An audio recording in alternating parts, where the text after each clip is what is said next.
Halo semuanya, sebelum saya memulai video kali ini, izinkan saya berpantun terlebih dahulu.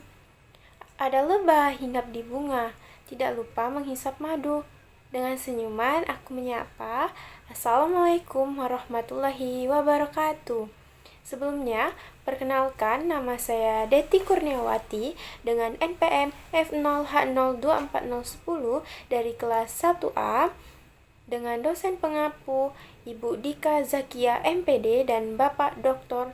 Nurmanzah SPD NPD dengan mata kuliah Bahasa Indonesia. Di sini saya akan menyampaikan materi dari pertemuan 1 sampai 15. Teman-teman, selamat menyaksikan ya. Jangan lupa like, comment, and subscribe.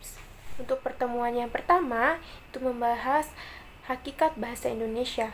Bahasa Indonesia itu merupakan bahasa resmi nasional yang digunakan di seluruh wilayah negara Kesatuan Republik Indonesia menurut Undang-Undang Republik Indonesia Nomor 24 Tahun 2009 Pasal 1 Ayat 2. Bahasa Indonesia itu diresmikan sebagai bahasa nasional setelah proklamasi kemerdekaan Indonesia pada tanggal 18 Agustus 1945.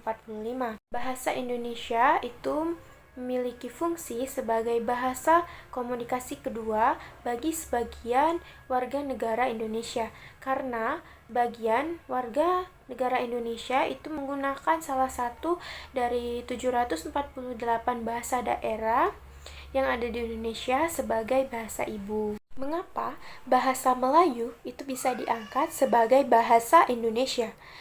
Ada 4 faktor penyebab bahasa Melayu itu bisa diangkat menjadi bahasa Indonesia, yaitu sebagai berikut. Bahasa Melayu sudah merupakan lingua franca di Indonesia sebagai bahasa perhubungan, perdagangan. Sistem bahasa di Melayu itu sederhana, mudah dipelajari, dan tidak ada tingkatan bahasa. Suku Jawa, suku Sunda, dan atau suku-suku yang lainnya sudah sukarela menerima bahasa Melayu ini menjadi bahasa Indonesia dan sebagai bahasa nasional. Bahasa Melayu itu memiliki kesanggupan untuk dipakai sebagai bahasa kebudayaan dalam arti yang luas. Kedudukan dan fungsi bahasa Indonesia sebagai bahasa nasional memiliki 4 fungsi. Yang pertama yaitu sebagai lambang kebanggaan kebangsaan, yang kedua sebagai lambang identitas nasional, yang ketiga sebagai alat penghubung antar daerah dan antar budaya, yang keempat alat pengembangan kebudayaan, ilmu pengetahuan, dan teknologi. Selanjutnya itu kedudukan dan fungsi bahasa Indonesia sebagai bahasa negara. Itu memiliki 4 fungsi juga, diantaranya sebagai bahasa resmi kenegaraan, bahasa pengantar dalam pendidikan, alat penghubung pada tingkat nasional, dan alat pengembangan kebudayaan, pengetahuan, dan ilmu teknologi. Sejarah bahasa Indonesia itu berasal dari bahasa Melayu. Bahasa tersebut digunakan sebagai bahasa penghubung dan diresmikan pada tanggal 28 Oktober 1928. Sejarah perkembangan bahasa Indonesia pada masa pra-kemerdekaan dan pasca kemerdekaan. Pertama yaitu perkembangan bahasa Indonesia dalam masa pra-kemerdekaan. Masa pra-kemerdekaan itu artinya bangsa Indonesia itu belum merdeka. Pada saat itu umumnya bahasa Melayu itu sebagai bahasa yang digunakan untuk jual beli atau perdagangan yang melibatkan banyak suku, walaupun banyak juga bahasa daerah yang lainnya tersebar. Yang kedua yaitu perkembangan bahasa Indonesia pasca kemerdekaan. 1 hari setelah diproklamasikan kemerdekaan negara Indonesia pada tanggal 18 Agustus 1945 yang telah ditetapkan oleh Undang-Undang 1945, yang di dalamnya terdapat salah satu pasal 36 yang berbunyi, bahasa negara ialah bahasa Indonesia.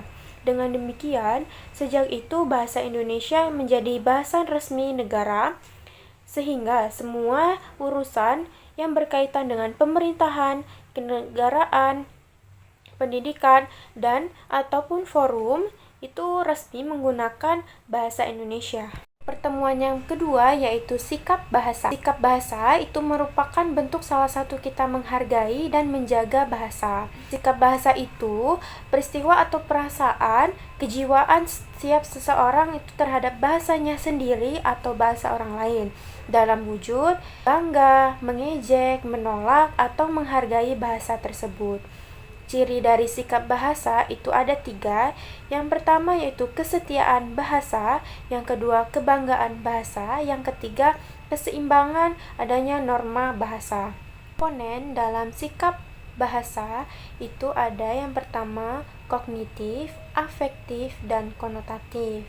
Sikap terhadap bahasa Indonesia yaitu ada sikap positif dan sikap negatif. Menjelajahi dunia pustaka dari berbagai sumber referensi. Tulisan ilmiah yang pertama hasil kajian pustaka itu bisa meliputi makalah, artikel ilmiah populer, berita biografi, buku ajar, buku teks, buku modul, buku panduan praktikum, dan lain-lain. Hasil dari proses penelitian itu bisa meliputi laporan hasil penelitian atau karya ilmiah dari D1 sampai D3, skripsi, tesis, disertif, dan artikel jurnal, makalah hasil penelitian, buku referensi, dan monograf. Presentasi ilmiah membuat satu video dan diupload ke YouTube itu selingkup dari keperawatan. Untuk alur dari presentasi yaitu mulai dari pembuka, kita menyampaikan identitas diri. Yang kedua, itu isi, kita menyampaikan materi, dan yang ketiga yaitu penutup, kesimpulan dari apa yang sudah kita jelaskan. Desain proposal kegiatan, dan itu membuat satu kelompok untuk membuat makalah proposal kegiatan, dan judul yang kami ambil yaitu penyuluhan tentang pentingnya pencegahan stunting di Desa Permu. Proposal kegiatan itu memiliki struktur sebagai berikut. Yang pertama, judul. Dan lalu ada daftar isi. Bab 1, latar belakang, rumusan masalah, tujuan, dan manfaat. Bab 2, yaitu gambaran umum dan rencana usaha. Yang ketiga, yaitu metode pelaksanaan. Bab keempat, yaitu biaya dan jadwal kegiatan.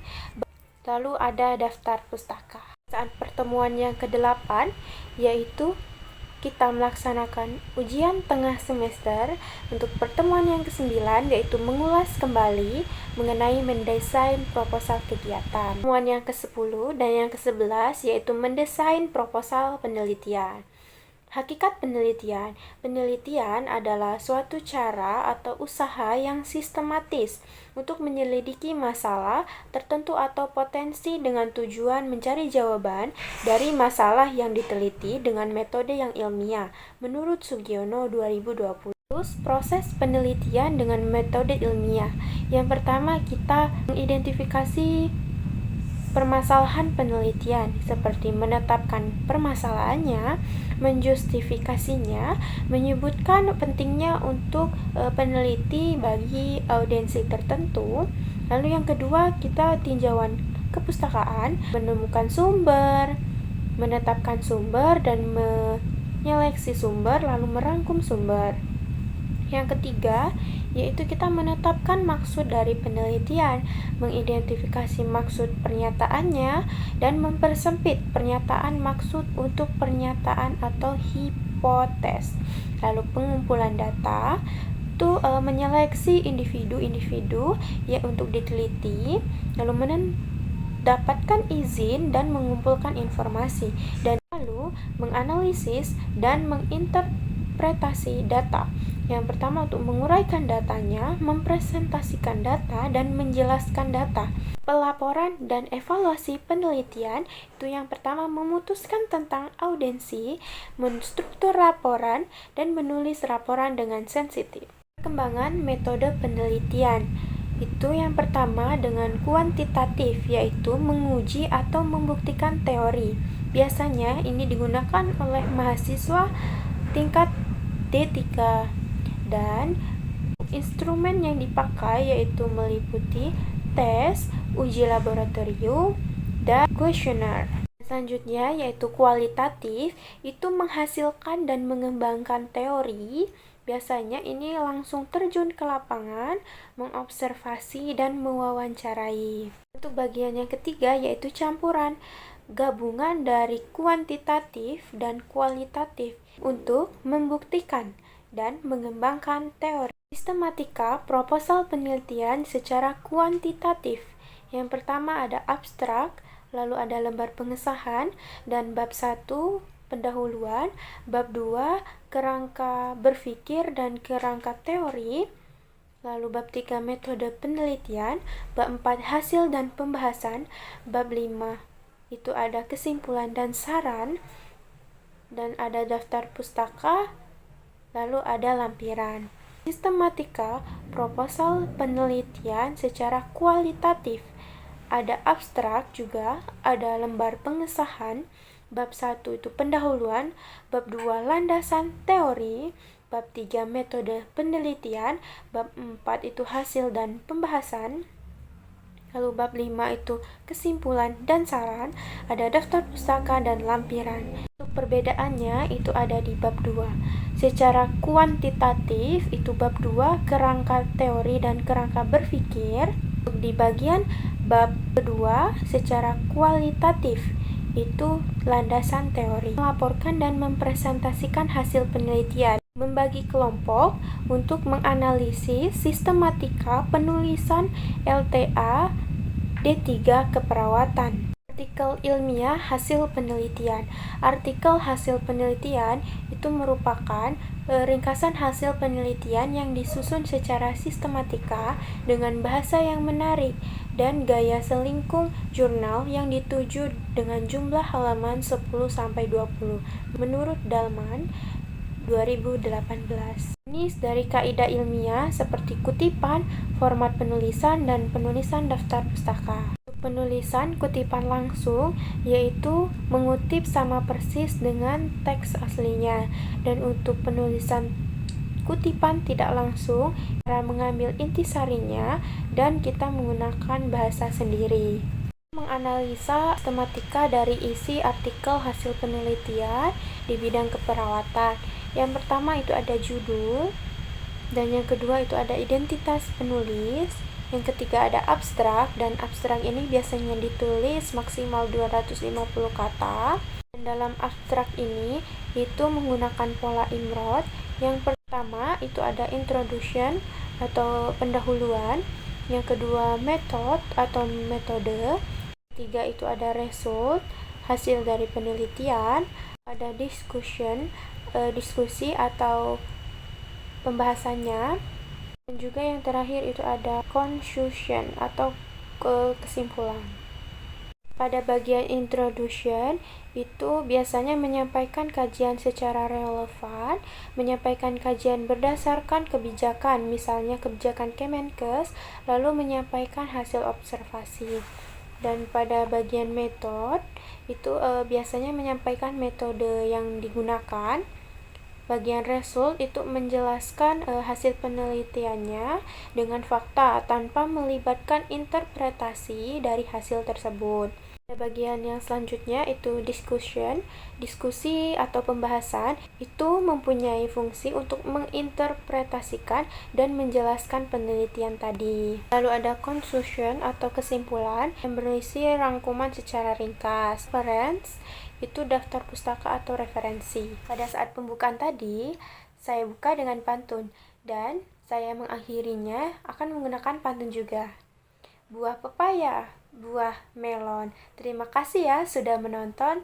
Semoga bermanfaat buat kalian ya. See you next time guys. Wassalamualaikum warahmatullahi wabarakatuh.